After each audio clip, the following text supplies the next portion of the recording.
Pirates lived on rotting ships surrounded by disease, death, and zero doctors, yet some crews stayed healthier than the British Royal Navy with full medical supplies. There's one disgusting thing they did that modern science now calls genius, and you've probably been told it's dangerous. Here's the thing nobody tells you about pirate ships.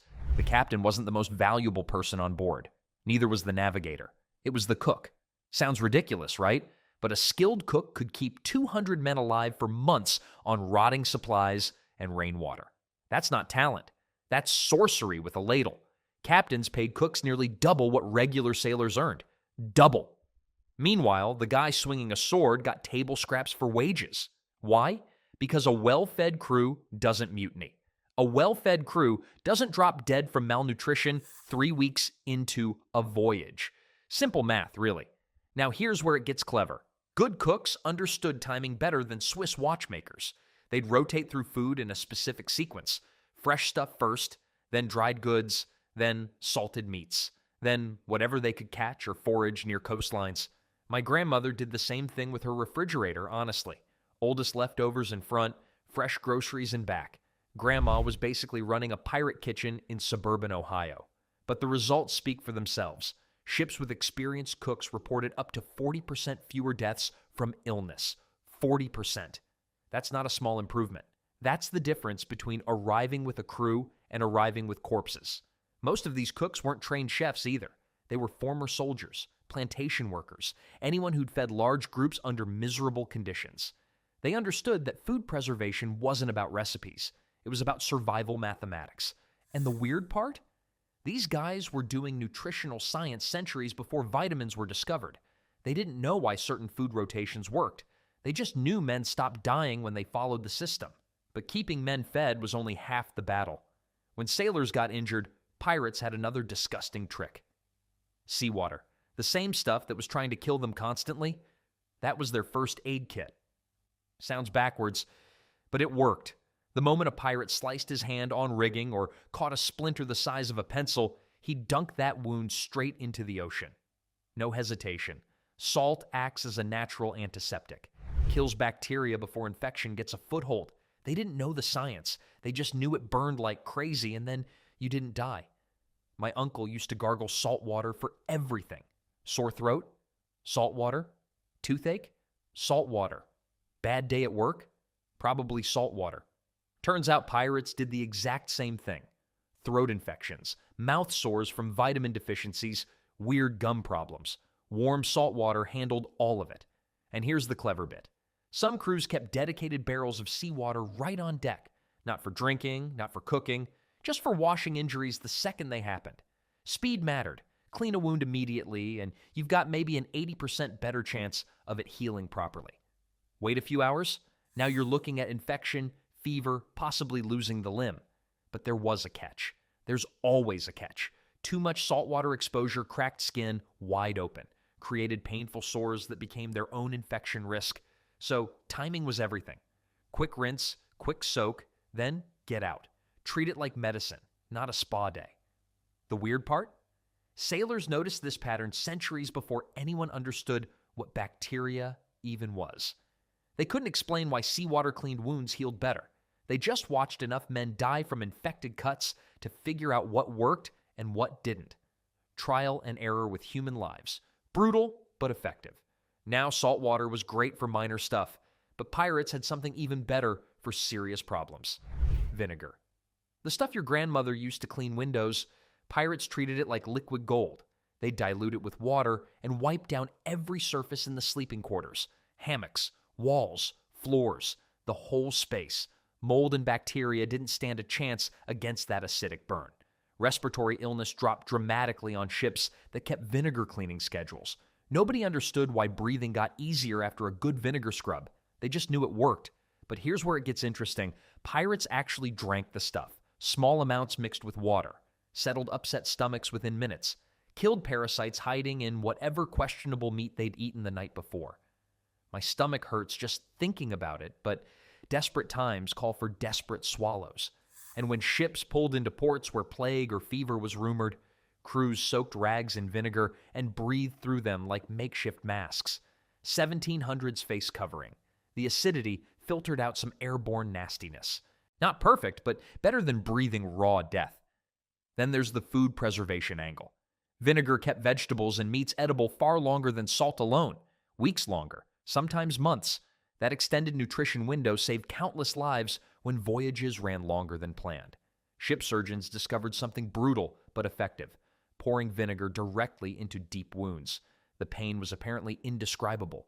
Grown men screaming loud enough to scare seabirds, but survival rates jumped dramatically compared to untreated injuries. The acid essentially burned away infection before it could spread. 1 barrel of vinegar served medical, cleaning, and food preservation purposes. True multi-purpose cargo that earned premium space below deck. So vinegar handled germs, saltwater handled wounds, the cook handled nutrition. But what happened when the food ran out completely? Pirates had a backup protein source that'll make you gag. All right, let's talk about rats. Not as a problem, as lunch. When food supplies hit zero, smart pirates didn't panic.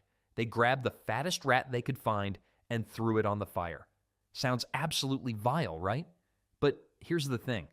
Rat meat is actually packed with protein and fat. Exactly what a starving body needs to keep functioning. Your muscles start eating themselves when you don't get protein. Literally. Your body breaks down its own tissue for fuel. Within weeks, sailors too disgusted to eat rats couldn't climb rigging anymore. Their arms gave out.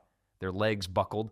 Meanwhile, the guys chomping on roasted rodent, still working the sails like nothing happened. The cooking process mattered enormously. No sashimi situation here. Pirates roasted those things until they were charred crispy.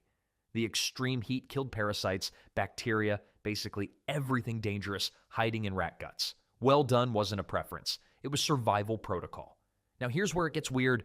Some Caribbean crews actually kept rats alive on purpose, fed them table scraps, fattened them up, like horrifying little backup livestock scurrying around below deck. My grandmother kept chickens for emergencies. These guys kept plague carriers. Different times, I suppose. The crews who refused, pride killed them faster than any storm. They'd watch their crewmates stay strong while they withered away, too stubborn to swallow their disgust. Protein starvation doesn't just weaken muscles, it clouds your thinking, makes decisions harder, slows reaction time. A ship full of starving, confused sailors made easy pickings for enemies. So rats handled the protein crisis, vinegar handled germs, saltwater handled wounds. But one illness killed more pirates than combat, storms, and rat-related diseases combined. And the cure was hiding in plain sight on every Spanish ship they attacked. Scurvy. The word sounds almost cute, doesn't it? Like a cartoon villain. But this disease murdered roughly 2 million sailors between 1500 and 1800.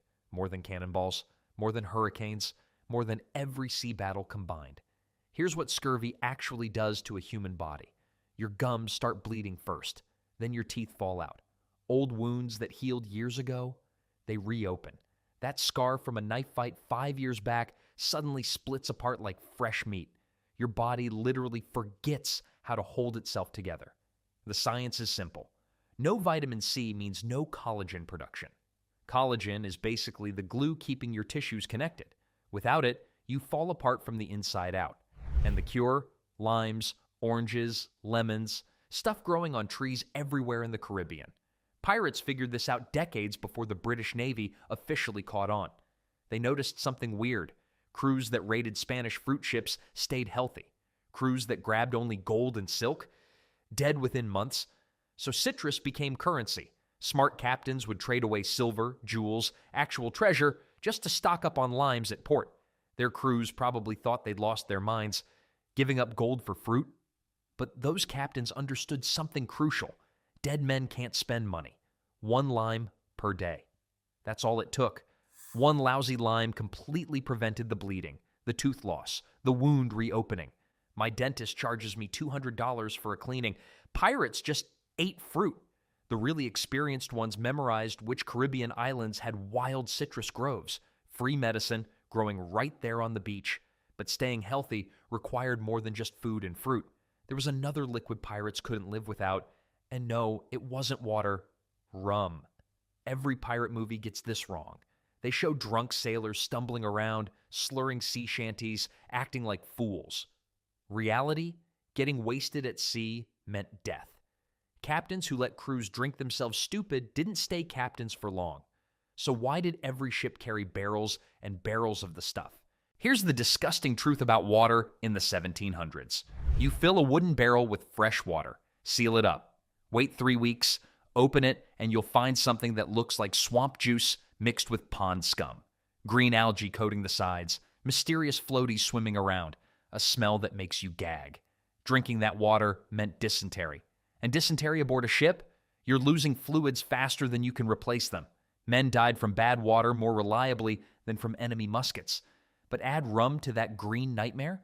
The alcohol killed bacteria, murdered parasites, turned dangerous sludge into something your body could actually handle. Sailors called this mixture grog, and it kept millions of men alive across centuries of ocean travel. The ratio mattered, though. Too much rum and your crew can't climb rigging without falling overboard. Too little and the water still makes them sick. Most captains settled on roughly 1 part rum to 4 parts water, strong enough to purify, weak enough to function. Daily rations came out to about half a pint of rum per sailor, measured carefully, watched closely. This wasn't happy hour at the tavern. This was survival medicine that happened to taste decent. And when things got really bad, when the ship's surgeon needed to remove a shattered leg, rum became the only anesthesia available. But pirates didn't just drink their medicine. Some of their best cures came from a kitchen ingredient. Honey. Thick, golden, sticky honey. The same stuff you drizzle on biscuits was saving pirates from losing limbs to infection. Here's what ship surgeons figured out through trial and error. You take a nasty wound, the kind where you can see things you shouldn't see, and you pack it full of raw honey. Sounds insane, looks disgusting. Worked better than anything else they had. Why? Honey is basically nature's antibiotic. Its sugar concentration is so high that bacteria literally can't survive in it. The germs try to grow, and the honey sucks all the moisture right out of them, mummifies them on contact. Dead germs can't cause infections. Ancient Egyptians knew this 3,000 years ago. They packed wounds with honey and watched soldiers survive injuries that should have killed them. Pirates stumbled onto the same trick, probably from raiding ships that carried medical texts or from sailors who'd learned it in North African ports. And the Caribbean made this remedy ridiculously easy to find. Sugar plantations everywhere, beehives on half the islands. Pirates raided these supplies like they were treasure because, honestly, they were. A jar of honey might save your first mate's leg after a musket ball tore through it. Sugar worked almost as well in a pinch. Same basic principle. Pack the wound, draw out moisture, starve the bacteria. Not quite as effective as honey, but when you've just raided a sugar ship, you use what you've got. The sticky texture had another benefit nobody expected. Bandages actually stayed put. Sweaty sailors climbing rigging, salt spray everywhere, and the honey acted like nature's medical tape. But healing wounds only mattered if you were strong enough to survive the injury itself, and that required something pirates got plenty of without even trying. Sunlight. Pirates got more vitamin D in a single week than most office workers get in a year, and they weren't even trying. Climbing rigging meant full sun exposure. Hauling ropes meant sweating under Caribbean skies. Scrubbing decks meant hours of direct sunlight hitting bare skin. Their bodies synthesized vitamin D constantly, strengthening bones and boosting immune function without a single supplement. But here's what nobody talks about. The actual physical labor itself was insane. Raising anchor burned more calories than a modern spin class. One anchor weighed around 3,000 pounds. Teams of men cranked the capstan for hours, muscles screaming, hearts pounding. That's before breakfast. Then came the sails, climbing 80 feet straight up on rope ladders, balancing on wooden beams while unfurling canvas in strong winds, pulling lines that required every ounce of grip strength you had. My grandfather did manual labor his whole life and always said desk jobs would kill more men than wars. Seeing what pirates did daily, he might have been right. The average sailor burned roughly 4,000 calories every single day. That's equivalent to running a marathon every single day. And the variety mattered too. Swimming during coastal raids, rowing longboats for hours, hand-to-hand combat that was basically high-intensity interval training with swords. Their fitness routine would make CrossFit look like a warm-up. This constant movement prevented something doctors call wasting disease. Sedentary prisoners on the same ships died from muscle deterioration, while working sailors stayed healthy on identical rations. The human body needs movement like it needs water. Pirates who survived 5 years at sea were often stronger than men half their age, living comfortably on land. But staying strong only works if disease doesn't spread through the whole crew first. Disease spread faster on ships than gossip at a family reunion. One sick sailor coughing below decks could infect 20 men before dinner. Pirates figured this out the hard way. They watched healthy crews become floating graveyards in under 2 weeks. So they invented quarantine. Centuries before doctors understood germ theory. When someone got sick, they moved them immediately. Below decks, separate quarters, sometimes onto a smaller boat towed behind the ship. Sounds harsh? Maybe. But it worked, and here's what made pirates smarter than most navies of their time. They quarantined new recruits, too. Picked up a sailor from a Caribbean port. He didn't touch the rigging for 3 days, ate separately, slept apart from the crew. If he stayed healthy, welcome aboard. If he got sick, they'd already saved everyone else. My grandmother used to say an ounce of prevention beats a pound of cure. Pirates lived that philosophy with deadly seriousness, but the real paranoia came from plague ships. See, certain ports had reputations, yellow fever in some, smallpox in others. Experienced captains kept mental lists of which harbors meant death sentences. A fat merchant vessel leaving a fever port? Most pirates sailed the other direction. No cargo was worth losing half your crew. The math was brutal but simple. Capture a sick ship, spend 6 weeks burying your friends. Let it pass. Live to raid another day. Captains who ignored these unwritten rules rarely got second chances. Their crews either died or mutinied, usually both. This practical knowledge passed down through survivors. Not books, not theories. Just hard lessons written in dead men's names. Staying disease-free kept crews strong, but strength alone couldn't save them from everything. Nobody packed a medicine cabinet for ocean voyages. There wasn't one, so pirates got creative with whatever grew near shore. Seaweed, kelp, random plants that looked edible. These became floating pharmacies for crews who couldn't exactly visit a doctor. Here's something most people don't know. Seaweed contains iodine, lots of it. And iodine keeps your thyroid working properly. Without it, you get sluggish, foggy, and weak. Basically useless on a ship that needs sharp minds and strong hands. Pirates figured this out through trial and error. Crews that ate coastal greens stayed energetic. Crews that didn't became slow and confused. My grandfather always said nature provides if you pay attention. These sailors paid very close attention, but the constipation problem was worse than you'd think. Weeks of eating dried meat, hardtack, and zero fiber, your insides basically stop working. Certain kelps acted like natural laxatives. Chew enough of it, and things started moving again. Not glamorous, definitely necessary. Then there's aloe. Wild aloe grew all over Caribbean islands. Burns from cooking, rope friction, brutal tropical sun, aloe fixed all of it. Crews knew exactly which beaches had the good stuff growing. And wild garlic? That was their antibiotic. Eating raw garlic with meals killed bacteria in the gut before it could cause serious problems. Smelled terrible. Worked beautifully. Some captains made it mandatory. The smartest navigators memorized which islands offered which plants. Like a mental treasure map, except the treasure kept you alive instead of making you rich. Ships sometimes delayed departure by days just to gather specific plants. Captains knew a 3-day delay beat a 3-week outbreak.